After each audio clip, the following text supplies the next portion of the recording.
Welcome guys to a video we have on the Attilio Regolo. This is an amazing ship. You're gonna see in this video. We are in, I think this is Sea of Fortune. We have a Black Isle with us. Montana, Prince Ruprecht against us. This is pretty average game of Regolo. Pretty average, good, well, average in the sense that it's an average good game.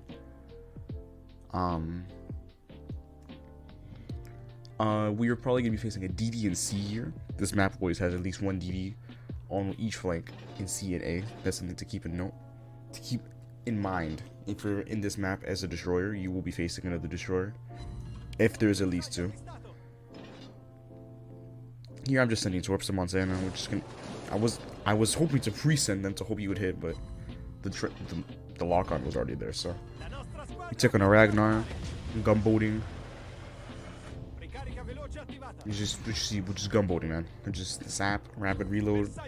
Wait till a second for the rapid reload before you hit it, so that's perfectly timed for every salvo master reloader. You get like 5 salvos, I think. Yeah, we're just ripping apart this Ragnar. This guy's just getting ripped apart. I honestly didn't believe the guy was gonna rush me like this. This is not how you play Ragnar, by the way. This is not the way to do it. You do not rush in someone like, and especially if they're Regolo. Take him out first strike. In this situation, I was wondering if the bomb Baltimore was gonna YOLO me. That's why you see me hesitating in the situation. I don't know where to go. He gets smacked by, I believe, one of our battleships. I think it was a Friedrich that smacked him. So once I realize he's gonna die, I'm just waiting for Montana salvo. Shoots HE. Doesn't do much damage because he didn't really full pin. Now we can go in with Regolo. Still being hesitant because he's still in secondary range. I'm waiting for him to go around the island. It's spotted by the CV, so at this point it's not really, I can't really get undetected until I go around the island. Goes around, he's gonna basically go to brawl the Black Iowa with me, which is an interesting choice in Montana. I mean, he's screwed now, right? He's in the corner of the map against Regolo and a cruiser and battleship, right? He's 3v1. Nothing he can really do in the situation. We smoke up engine boost. I thought it was gonna turn around and shoot at me. I'm trying to aim for his stern, auto him off. Because, well, you're gonna full pin the stern. I'm trying to hit the deck of the stern, I should say. But it actually doesn't. I should have just kept auto lock on. Because, I mean, at this range, trying to hit the deck of the stern is not gonna happen. But we're still, well, first of all, I'm missing because of this. We're gonna get a couple torp hits. Regolo torps do 4.1k alpha, so they just, yeah, they do pretty good damage. At least for what they are. You see, I'm still trying. I don't know why I kept like trying to. I should have just kept aiming at the stern instead of trying to hit the superstructure with sap. I mean, if you're close enough, you hit the superstructure with sap with auto aim off, you will full pen. But we just hit the belt, so we didn't really get any full pens. We're at 70k the first, what, 4 minutes? I mean, there's not much left at this point. I mean, Montana's gonna die, so. To a Baabuki. I mean, he killed the Black Iowa, so touche, but. He's about to get torped by a Baabuki. Look at him go, look at him go. Yep. I was laughing when I saw that. It's a boss EV now. I'm just gonna go, you know, mess with the boss EV. I'm debating here a situation whether I should go to B, because Regolo is pretty fast DD, so if you're in a situation and there's no boss EV, you head back to the caps, because, well, I mean, you're so fast, you will get there in time. I'm debating, if the battleship didn't die, I would have gone back. But, I'm still debating. Leading him more towards the CV, to Prince Ruprecht. He's a 2v1 situation. Worcester is getting demolished right now. He kills the Prince Ruprecht, so I'm just gonna go in. Like, so Prince Ruprecht dies, I'm gonna go for the CV, get rid of him. This game's been done, but this is for sure done now. Could have shot sap, but at this angle, Regolo sap won't really do anything to, like, because the way the armor angle didn't exist, but you want to go for the stern with a sap because that's really where you want to get. That's really, well, I mean, here I'm aiming for the belt. You kill the CV. Luckily he didn't dodge. We have a Halan pushing in.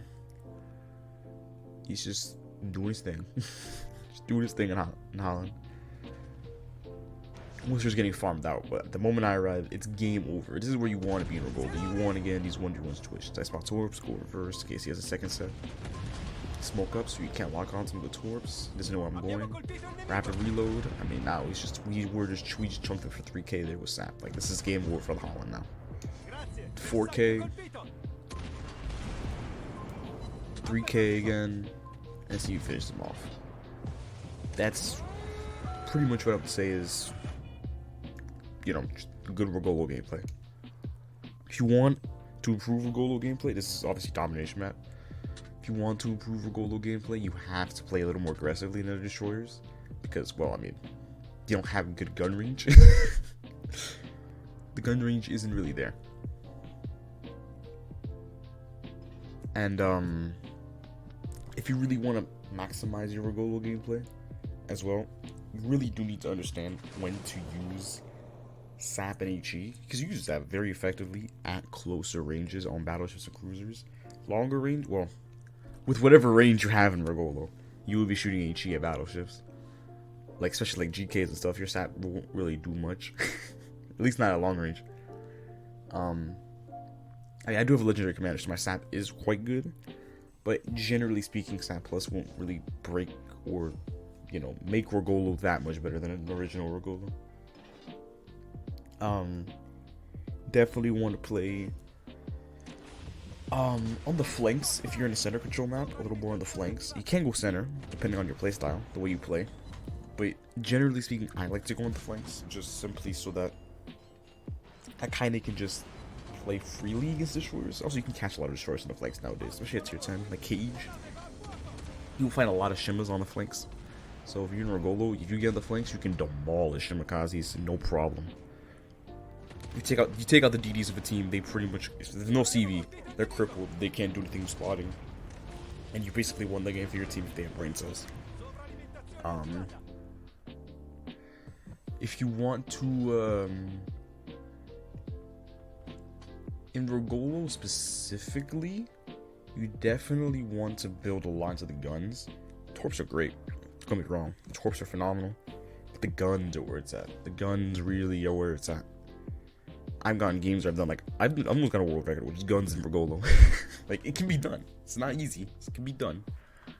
If you know how to manage your detection, how to manage your speed, you can juke at 7 kilometers, really, in Regolo. You have emergency entry boost and smokes just to get out of problems most of the time.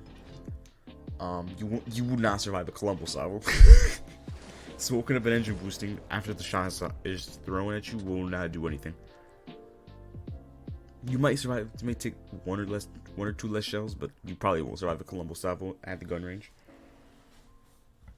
And Regolo is just a great destroyer. It's just overall fun. Can definitely recommend the ship. And yeah, it's just what, like, as I say, la policía divertente is what the Regolo is. And that will be the end for this mediocre commentary on Regolo.